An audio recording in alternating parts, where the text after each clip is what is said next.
I will now address the comments that have been made on the various aspects of the bill. Firstly, on enhanced enforcement. Allow me to first elaborate briefly on the rationale of the changes to enhance enforcement of the CPF Act.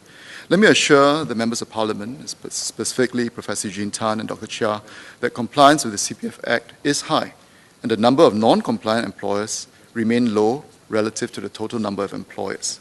I'll give some of the details later. It is not unexpected that as we step up enforcement and education efforts, we will discover more cases of non-compliance in the near term. The increase in penalties under the CPF Act is to support our enhanced enforcement and outreach efforts.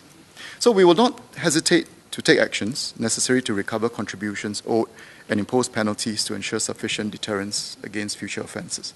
Let me also assure Dr. Chia that we have dedicated the necessary manpower, resources and training to these efforts and will continue to do so. On this note, I agree with Dr. Chia's point that the CPF contributions are part of the overall wage package and employees should not be shortchanged. We have introduced a minimum fine under the CPF Act and introduced a jail term for non-compliance in alignment with the Employment Act.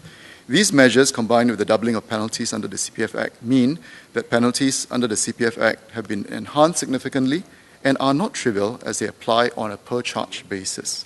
We will monitor the non-compliance situation closely to see if further increases in penalties are required. I would also like to thank Professor Tan and Mrs. Zainuddin for supporting our move to increase inspector powers. Under CPF Act, our inspectors are only allowed to request for documents and records related to investigation and must be able to justify how such information will assist in the investigation. Our inspectors also receive professional training in using any information obtained only for the purposes of the investigation and in addition are bound by the Official Secrets Act and have to follow a strict internal code of conduct. Now, if I may briefly, Mr. Lawrence Lien raised the issue of employers who may be negligent but not necessarily willful or egregious. And I think that's an important point. Allow me to just briefly explain that in general, employers are in keeping with their responsibilities under the CPF Act. I think under our investigations, we've uncovered about 4,000 employers who did not contribute or underpaid the CPF for their employees. So this is for those who have not contributed or underpaid the CPF. But there are also figures for those who, for example, have not or have paid the CPF late, or this is late payment. So you have numbers of about 3,100, of which the total amount recovered for this late payment category amounts to about 283 million. And if we add into the 9 million plus or so for the non-payment and underpayment, that effectively adds up to the figures that were shared earlier. However, in the main, most employers, what we find is that most employers are keeping to their responsibilities.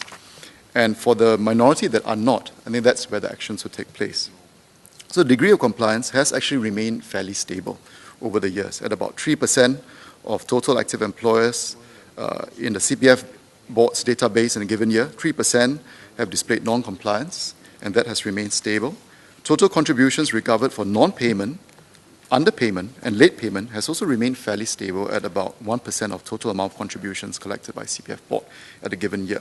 However, as I mentioned earlier, we are stepping up enforcement and inspections tenfold. So what we will expect is that as a result of that, you would find possibly an increase in numbers, and we'll see how that pans out in the next couple of years. Now, in the course of investigations, let me just briefly explain the approach that we take, and this would in part also address the issue of negligence, because we do recognize that actually, especially for the small and medium enterprises, especially small companies, some of them do, despite the fact that CPF is an established practice in the employment realm, some employers are not necessarily very clear of their responsibilities. So we take a calibrated approach in dealing with non-compliant cases. Before prosecution action is taken against employers in court, CPF board will provide opportunities, and that's a key priority for the employers, to pay up the CPF arrears. Prosecution is not meant to be the first resort in recovering CPF. As we all know, prosecution in court would take time and it's laborious. And when prosecution is taking place, you might end up with the companies disputing that and delaying the payment altogether. So most employers, by and large, we find, are actually cooperative upon notification by CPF board on their non-compliance.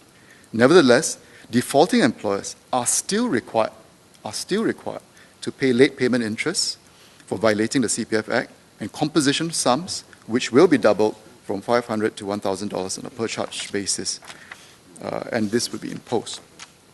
And therefore, it's really for the recalcitrant employers and those that are egregious in nature that we will take the prosecutorial action against these employers. So this is to help set the stage in terms of understanding the approach that we are taking. But the priority really is to make sure that the monies are recovered to the individual, for the individuals concerned. Composition fines are put in place, but for those that are recalcitrant, that's where prosecution will take place. And we will track the situation as it evolves over the next couple of years. But in more general terms, I would agree with the emphasis that's provided by Professor Tan, Dr. Chia, Mr. Zainuddin, and Mr. Lawrence Lian on the importance of employers making timely CPF contributions for their employees. And as I mentioned in response on issues with regards to the Work Right campaign, really is that for those workers who particularly need the CPF contributions, which are the low-income workers, they are the ones that are probably more vulnerable, and they are the ones that need the CPF most. Some employees do rely on the CPF contributions to make their housing loan monthly, loan payments from their CPF ordinary account, but we will also only be able to provide workfare payments to low-income employees who receive the contributions. So the CPF as an institution is important. However, I would like to reassure Professor Tan that our statistics show that the percentage of households in arrears on their mortgage payments is actually generally very low. Only about 5% of households with an outstanding HDB loan are in arrears of 3 months or more. There are a variety of factors that may cause households to fall into arrears on their housing loans. And given high employer CPF compliance rates, it is unlikely that CPF non-compliance is a key factor. However, when individuals do not receive their rightful CPF contributions from their employers, they should come forward and report the cases, and we will rectify it. The CPF is a key component of our social security system and helps Singaporeans save for their retirement, housing, and healthcare needs. It is also a key avenue through which the government provides assistance to low-wage workers.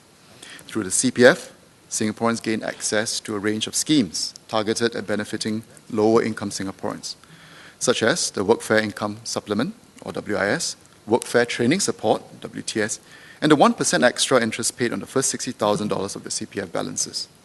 Hence, in order for the lower-income Singaporeans to benefit from many of the government assistance schemes, not all, but many of the government assistance schemes, we need them to be in the CPF structure. That is why our enforcement and education efforts are so important, as Professor Tan also pointed out. And that's something that we are enforcing through the Work Right campaign, which is targeted not just at CPF alone, but also adherence to the Employment Act, and targeted especially at the lower-income workers who need it most. Besides educating employers about their obligations, our education efforts will also reach out to employees to help them understand that CPF contributions are part of their basic employment rights, and that they also stand to lose out on benefiting from the assistance schemes if they are not paid CPF contributions. And we need to do this, and we do urge the public to help others who may not fully understand this, because for some individuals, they may feel that they rather have more cash and may decide to forego their CPF, not realizing that they're actually losing out a lot more in the long term. So the education effort is particularly important, not just for them, but for all of us, so that we can in turn help those who may not be quite so aware. And over time, these efforts, I think in tandem with other forms of assistance that is being provided on a targeted basis to the lower income and vulnerable workers across the board, I think should be aimed at improving the financial security of Singaporeans and provide them with a better peace of mind and assurance in retirement. Mr. Alex Yam, Mr. Gan Thiam Poh, Mr. Peng Eng Huat have also commented about the flexibility in the use of CPF. Indeed, in fact, what we are moving towards is not less flexibility. In fact, the changes in this bill is to actually allow CPF board to have some added flexibility to allow some individuals from withdrawing their monies. Let me clarify that the changes to the bill really is for additional withdrawal and refers to the monies that are in excess of members' CPF minimum sum and the prevailing Medisave required amount. This refers to a very specific set of cases where the members has already set aside monies for his retirement and medical needs after turning 55. I know that Mr. Yam and Mr. Gan have suggested that we exercise more flexibility with regard to the use of CPF monies for housing. And as I've explained in Parliament last month, where the case merits, we do exercise flexibility and have allowed CPF members to use more of their CPF savings for housing. So part of the change in this bill is to also enable us to allow some of that flexibility to take place.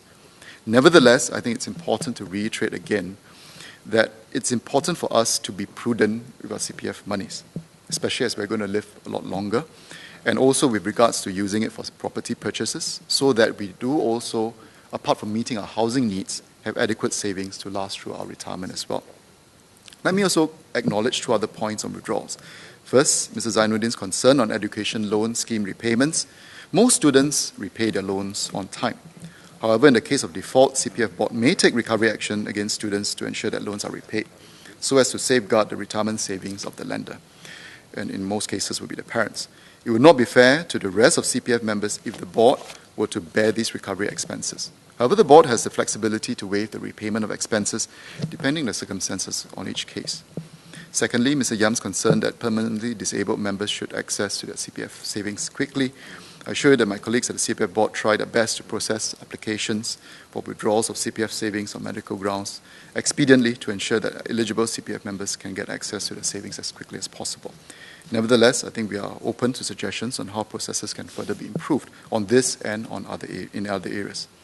Finally, let me assure members of the House that we do our best to assess each case on its own merits. But ultimately, I would agree with Professor Tan and Mrs. Zainuddin in this regard. We have to balance the flexibility with ensuring that members have sufficient retirement and healthcare savings to last them through their retirement years. Madam, in sum, let me emphasize that CPF for us in Singapore is a vital component of our social security system, not only because it builds up retirement savings, but also that the government provides much of our assistance through the CPF system as well. Therefore, enforcement is crucial. Making sure the system works is crucial, not just in ensuring that employees have access to basic employment rights, but also in bringing low-wage workers into the CPF system so that they are able to benefit from the range of government assistance provided through this scheme. We will therefore continue with our efforts in engagement and outreach. We are open to ideas on how best to do it, to inform employees about their basic rights and educate employers about their legal obligations. Madam, I beg to move.